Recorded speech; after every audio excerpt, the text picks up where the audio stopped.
आज हम भारतीय साक्ष्य अधिनियम 2023 के एक बहुत ही महत्वपूर्ण टॉपिक में चर्चा करेंगे। शील का साक्ष्य कब सुसंगत होगा, करेक्टर व्हेन रिलेवेंट। तो भारतीय साक्ष्य अधिनियम इंडियन एविडेंस एक्ट 1872 में सेक्शन 52 से लेकर सेक्शन 55 तक इसको डिफाइन किया गया था। जो हमारा भारतीय साक्ष्य अधिनियम 2023 है उसमें सेक्शन 46 से लेके सेक्शन 50 तक जो है वो उसको डिफाइन किया गया था कि जब भी कभी न्यायालय में कोई भी सिविल या क्रिमिनल मामला जब भी न्यायालय में चलता है तो किसी भी व्यक्ति का जो कैरेक्टर है या जो शील है वो कब सुसंगत होगा। तो शील को अंग्रेजी भाषा में कैरेक्टर कहा जाता है। तो अमूमन भारतीय साक्ष्य अधिनियम में शील को कहीं पर भी परिभाषित नहीं किया गया है और आमतौर पे शील का मतलब किसी व्यक्ति की ख्याति से है, लेकिन इंडियन एविडेंस एक्ट में शील को दो शब्दों से जो है वो परिभाषित किया गया है। शील का मतलब ख्याति मतलब गुडविल या स्वभाव से है। स्वभाव मतलब किसी व्यक्ति का नेचर। अब ये ख्याति और स्वभाव क्या है? ख्याति का मतलब होता है जो किसी व्यक्ति के बारे में अन्य लोगों के द्वारा जो है वो राय व्यक्त की जाती है ना। किसी व्यक्ति के बारे में अन्य व्यक्ति के मस्तिष्क में जो भी राय है या जो भी ओपिनियन है वो उसकी ख्याति कहलाती है, उसकी गुडविल कहलाती है। और जो स्वभाव होता है वो किसी व्यक्ति विशेष से संबंधित होता है ना। एक व्यक्ति का जो स्वभाव होता है वो किसी व्यक्ति के प्रति अलग हो सकता है और किसी दूसरे व्यक्ति के प्रति जो है वो उसका स्वभाव अलग हो सकता है। कहने का मतलब ये है कि जो स्वभाव होता है वो खुद किसी व्यक्ति के मन में पनपता है और जो उसकी ख्याति होती है जो वो किसी दूसरे से संबंधित होती है। स्वभाव में जिसे व्यक्ति स्वयं जानता है वो उसका स्वभाव है और ख्याति का मतलब ये हो गया जो सारी दुनिया उसके बारे में जानती है वो उसका स्वभाव हो गया। एक मैक्सिम यूज़ की जाती है इसमें कि जो नर नारी हमारे बारे में जानते हैं वो हमारी ख्याति है और जो फरिश्ते या ईश्वर हमारे बारे में जानता है वो हमारा स्वभाव है। तो जब भी कभी सिविल या क्रिमिनल मामले न्यायालय में चलते हैं तो कब किसी व्यक्ति का कैरेक्टर देखा जाता है, शील का साक्ष्य सुसंगत होता है कि नहीं होता, उसके विषय में हम आज चर्चा करेंगे। तो सबसे पहले सेक्शन 46 और सेक्शन 50 ये बात करता है कि सिविल मामले में किसी भी व्यक्ति का कैरेक्टर कब रिलेवेंट होगा। तो सेक्शन 46 ये बात करता है कि सिविल मामले में अध्यारोपित आचरण साबित करने के लिए शील विसंगत है।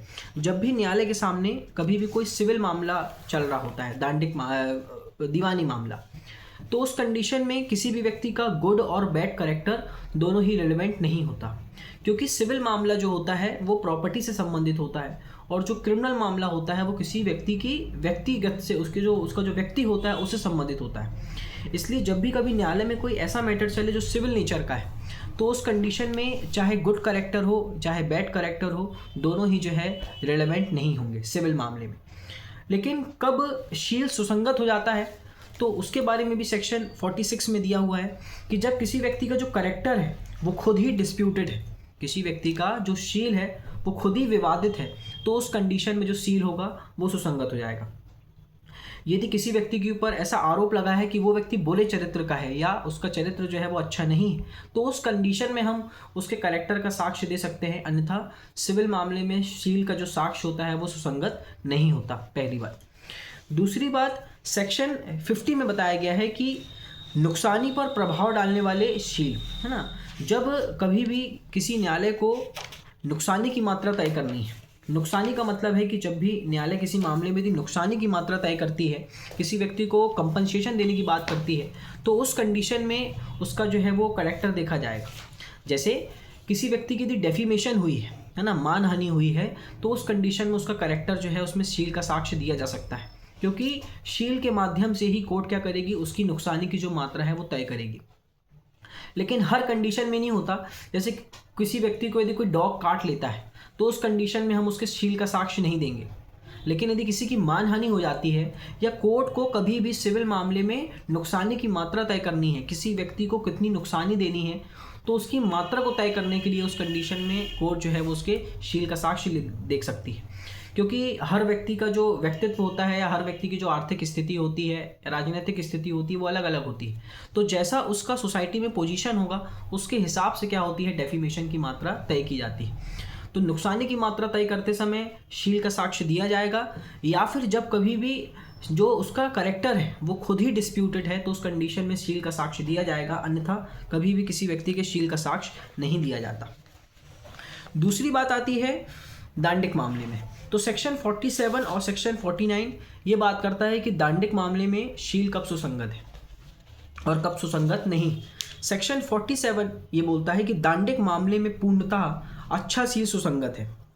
यदि न्यायालय में कभी भी कोई दांडिक मामला चल रहा है और यदि हम न्यायालय के सामने ये बोलते हैं कि जो अभियुक्त व्यक्ति न्यायालय में खड़ा हुआ है या कटघरे में खड़ा है वो अच्छे चरित्र का है, तो ये चीज़ सुसंगत है।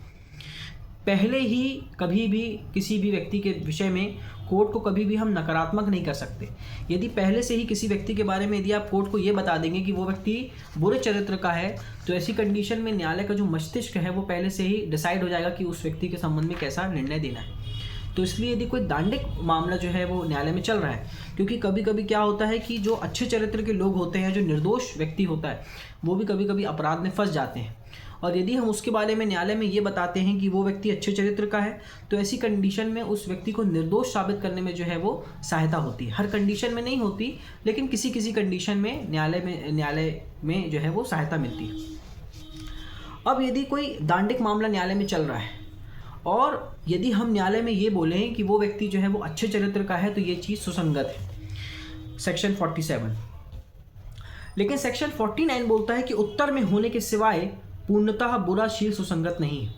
यदि कभी भी कोई भी व्यक्ति कोई अपराध करे और न्यायालय के सामने यदि हम ये बोलते हैं कि ये व्यक्ति जो है वो अच्छे चरित्र का है या उसका कैरेक्टर जो है वो अच्छा है, यदि कोई व्यक्ति क्रिमिनल मैटर में अपने गुड कैरेक्टर का सर्टिफिकेट देता है, तो उसकी बात को रिबट करने के लिए या उसकी बात को खंडित करने के लिए हम उसके बुरे शील का साक्ष्य दे सकते हैं। याद रखिएगा कि जो क्रिमिनल मैटर में जो हम बैड कैरेक्टर का सर्टिफिकेट दिखाते हैं या बुरे चरित्र का साक्ष्य देते हैं, तो वो हमेशा उत्तर में होगा, तभी कोर्ट उसको जो है वो एडमिट करेगी।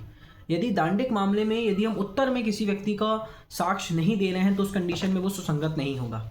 दांडिक यदि कोई मामला कोर्ट में चल रहा है और यदि वो दांडिक प्रकरण है और यदि हम कोई व्यक्ति न्यायालय में ये बोलता है कि वो व्यक्ति हम अच्छे चरित्र के हैं, तो उस कंडीशन में उसकी बात को रिबट करने के लिए या उसकी बात को खंडित करने के लिए हम न्यायालय के सामने ये साबित कर सकते हैं कि वो अच्छे चरित्र का नहीं है और वो व्यक्ति जो है वो बुरे चरित्र का व्यक्ति है। इसी में एक सेक्शन और दिया है, सेक्शन 48। सेक्शन 48 ये बात करता है कि यदि किसी व्यक्ति के साथ या किसी भी वीमेन के साथ यदि कोई सेक्सुअल ऑफेंस हुआ है, तो जब भी किसी महिला के साथ कोई सेक्सुअल ऑफेंस हुआ है या सेक्सुअल ऑफेंस का अटेम्प्ट हुआ है, तो उस कंडीशन में कभी भी उससे विक्टिम से कभी भी उसका जो प्रीवियस सेक्सुअल एक्सपीरियंस है वो कभी भी किसी महिला से हम नहीं पूछ सकते। यदि इस तरीके का प्रश्न किया जाता है तो वो चीज़ इररिलेवेंट होती है। कभी भी किसी महिला से जो है उसका जो पूर्ण लैंगिक अनुभव है वो नहीं पूछा जा सकता। ऐसे क्वेश्चन जो है वो कोर्ट में अराइज नहीं किए जाते, कोर्ट इसकी परमिशन नहीं देता। तो आज का टॉपिक जो था हमारा वो ये था कि कैरेक्टर कब रिलेवेंट होता है, कब रिलेवेंट नहीं होता।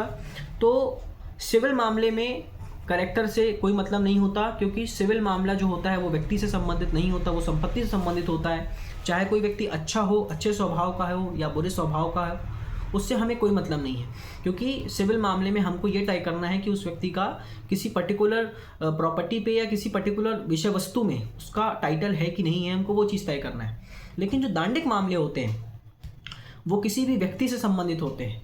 इस कंडीशन में यदि कोई क्रिमिनल मामला न्यायालय में चल रहा है और हम ये बोलते हैं कि ये व्यक्ति गुड कैरेक्टर का है तो रेलेवेंट है, लेकिन कोई व्यक्ति सामने से बोले वो व्यक्ति गुड कैरेक्टर का है, तो हम उसकी बात को रिबट करने के लिए हम ये साबित कर सकते हैं कि वो व्यक्ति गुड कैरेक्टर का नहीं है, वो बैड कैरेक्टर का है।